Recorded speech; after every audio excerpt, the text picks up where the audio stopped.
I want to say something to you first. The first thing I want to say is thank you for being here. Thanks for taking the time on a great Sunday to talk about a matter of basic justice, and that's health care. Health care for our children, health care for our families, and for our communities. So we're in a big fight, but you know what? We're going to win this fight. We're going to stop them. We're going to stop the repeal of the Affordable Care Act, and you know what? If we don't stop them in that, we're going to make sure that we replace it with what we want for health care, what we want for our families. Look, I know the other side talks about the Bible once in a while. Well, I got a line from the New Testament. Blessed are they who hunger and thirst for justice, for they shall be satisfied. And when we focus on an issue like health care, we're talking about a matter of basic justice.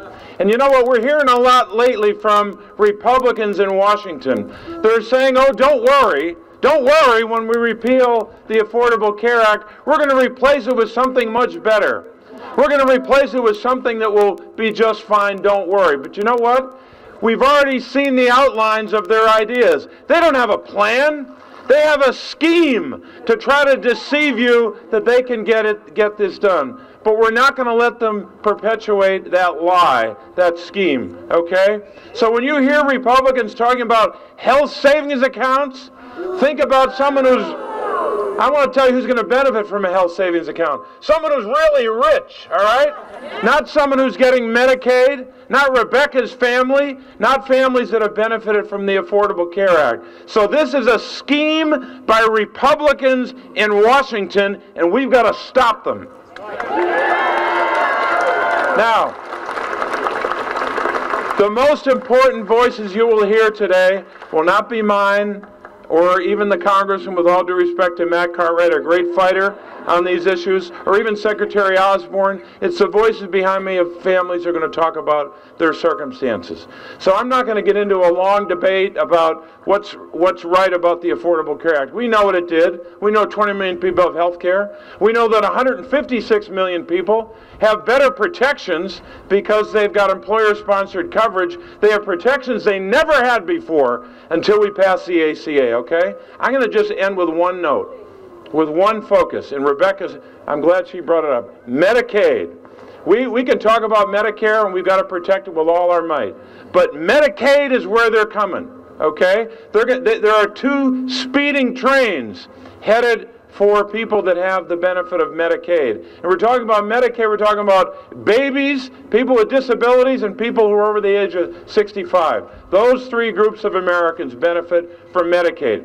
So if you say you care about older citizens, and you care about babies being born, and you care about individuals with disabilities, you better protect Medicaid.